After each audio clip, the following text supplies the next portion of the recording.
Flatbush, reporting from Frankie from Flatbush headquarters on the PFF grades. Yep, we got to take a look at these PFF grades from that disgusting game against the Denver Bronconians. Hey, what a terrible game, and what a terrible thing. Because I had to leave when I left. For those who watch the live stream, you know that I had to leave around halftime. And when I left, we were winning 6-0. All of a sudden, I get on an aeroplane. I get to my destination in dirty, filthy, disgusting New Orleans, and all of a sudden we lose 10-9. And I got to start out, my business trip with a Jets loss to the frickin' Broncos that we have a much better roster than, and yet we laid an egg.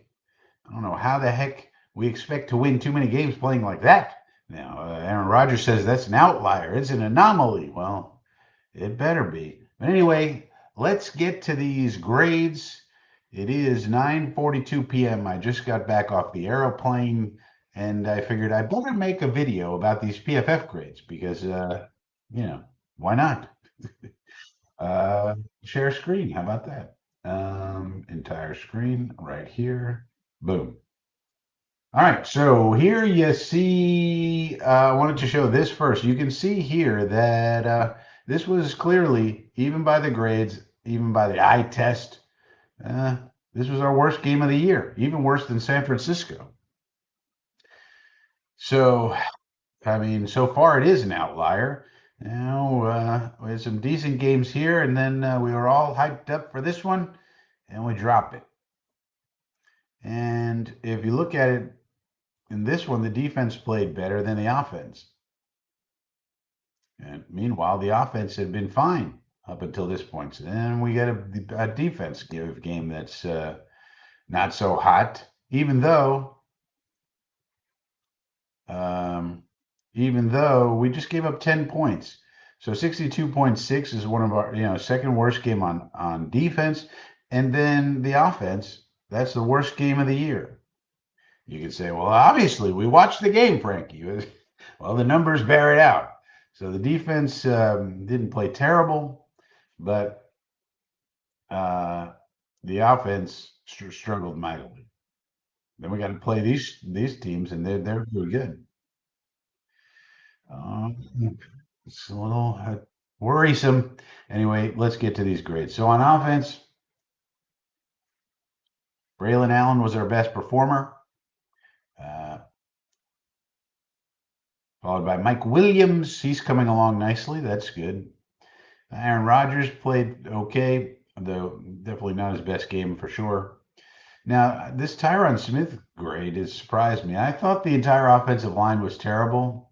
These grades suggest that Smith and AVT were okay, even though Tyron had 2 penalties, 1 accepted, and the penalties were a big theme.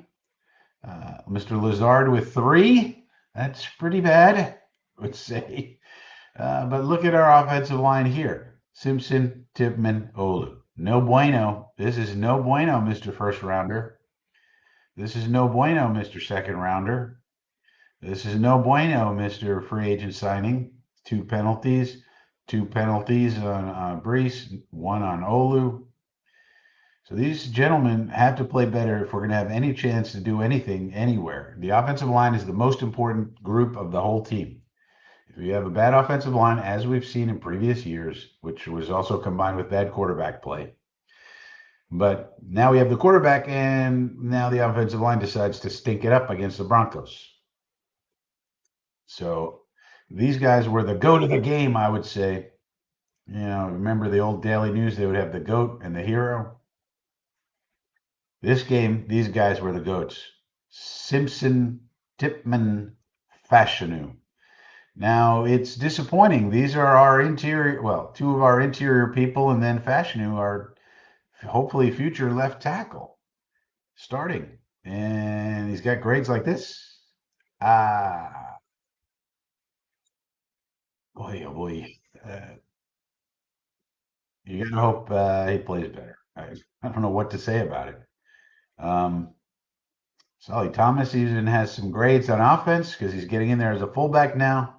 A plus for creativity, D minus for execution.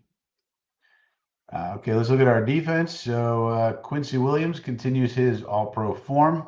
This is one of the best grades any Jet has ever gotten since I started looking at him. 91.1. And then DJ Reed with a stellar game. Now, their passing offense in the rain and all that was not so hot. So, DJ Reed, take it with a grain of salt. Same with all these cover grades. I mean, Nix couldn't hold the ball, let alone throw it, especially in the first half. So take these with a grain of salt also. But we do have a problem, it seems to me. Quinnen, something's wrong with Quinnen. What's going on with Quinnen Williams? This is not. Where's Quinnen? Where's the real Quinnen? And look at all these people. These are basically our backup defensive tackles. And I keep telling people, they refuse to believe me, that we need defensive tackles. We need to trade for Ashawn Robinson or get Lakey Fotu back or something. These guys aren't doing anything. These are terrible grades. Defensive tackle, defensive tackle, defensive tackle. And then Will McDonald, okay, he led the team in pressures. Okay, good. But overall, not so good. This is a first-round pick. Michael Clemens continues to be Mr. Average. Tech McKinley, at least he's not terrible, and we picked him up off the scrap heap. Javon Kinlaw playing pretty well, though no pressures. So, I want to sign Javon Kinlaw to another deal. But we need 8 of these people. We need 8. We need 4 defensive ends and 4 defensive tackles. Right now we got Quinnen and Javon and, a bunch of nothing. And teams are going to see that and figure out, hey, Quinnen and Javon are out of the game. Let's run it up the middle. And you saw that happen, which is, as we've discussed here, which is an inherent problem with this type of defense. But then especially when Quinnen and Javon are out of there, when the backups are in, they're getting blown out of there. All right, let's take a look at the passing right here. Now, surprisingly, they gave Aaron Rodgers 3 big-time throws. Even when Aaron Rodgers plays poorly, it's better than any kind of quarterback play that we've seen here recently. Even with as bad as he played and the offense played, he still had 3 big-time throws and no turnover-worthy plays. And considering that he was running for his life the whole game, that is quite remarkable. I mean, I think it kind of shows you the talent. I mean, the level, let's not say talent, let's just say the level of quality of Aaron Rodgers. Here it is in numbers.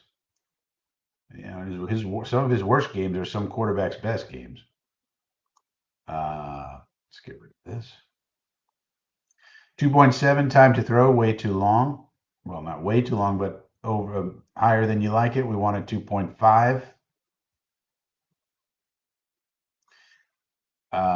Or lower, and a lot of this is because he was running for his life, looking for receivers, so forth and so on. Couldn't get into a rhythm. So there you go, passing wise. Now these blocking grades, this is really what it comes down to, in my opinion. Let's look at the efficiency. Max Mitchell was only in there in special situations. AVT 99, that's fine. Good job, AVT. Simpson 98. I don't know how you have it. See, this is something I have a problem with PFF. You have a 98% efficiency grade, which is good, but his pass blocking is a 58.3, which is, average to below average.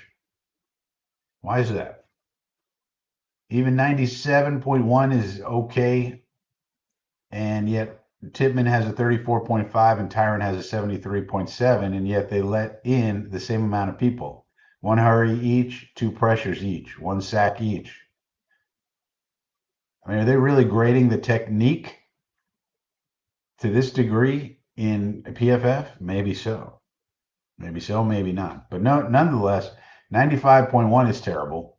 32 is terrible. So we know that Olu had a terrible game, and the eye test. I mean, I have to go back and watch the All-22. I haven't even finished my drive charts yet because I had to stop doing the drive charts when I had to go to the airport.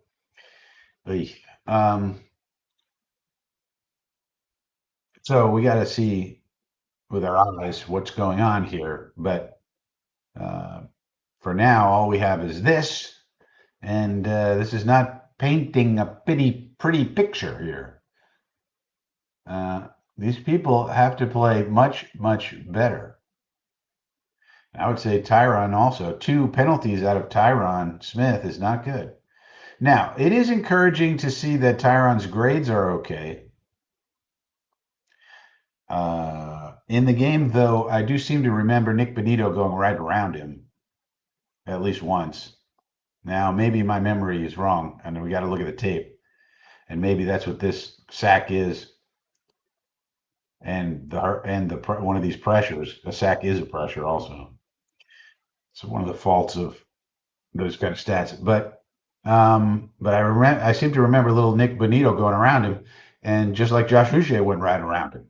And so every team has a Josh Uche, Nick Benito, Bryce Huff type, pretty much, or they have a monster like T.J. Watt or Myles Garrett or Micah Parsons or one of these monsters, Nick Bosa, or they have one of these specialists, these little quick specialists whose only job is to be fast on 3rd down and long. They come in and they go right around you. Now, if we can't figure out that's the case, we got big problems. And I don't think the answer is let's leave Tyron on an island. I don't think he has proven he can deal with those type of players. At least not that I've seen. And again, I got to watch the tape. I don't know. That's just first impressions and looking at these grades here. So we'll see. Let's take a look also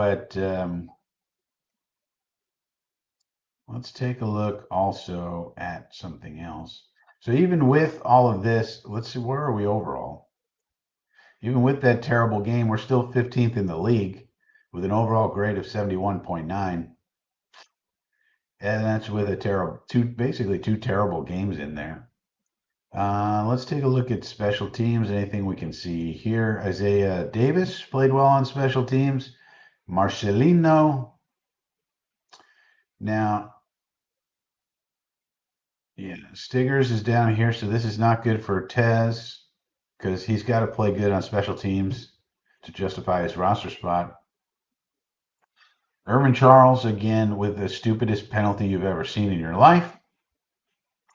And if you're going to be a special teams ace, you cannot be doing that. So if Irvin Charles wants to become the next, like the guy from the Patriots who was in the league for a very long time, whose name I forget, he was their special teams ace. He was technically a wide receiver, but he never played wide receiver. But he was on their team for a long time, and he would make all pros and Pro Bowls and all that. And he was a special teams ace. Matthew Slater, right? Well, if that's what Herb Charles wants to carve out a career doing, you can't be doing these really stupid penalties or really any stupid stuff, any kind of penalties. You got to do things right. You got to be on your details. Guy calls a fair catch, you leave him alone. I mean, football 101. You don't run into him intentionally, anyways. Can't be doing that. Stupid stuff. Anyway, so those are the PFF grades for the very disappointing, stupid, horrible, terrible, dumb Denver Broncos game. See you next.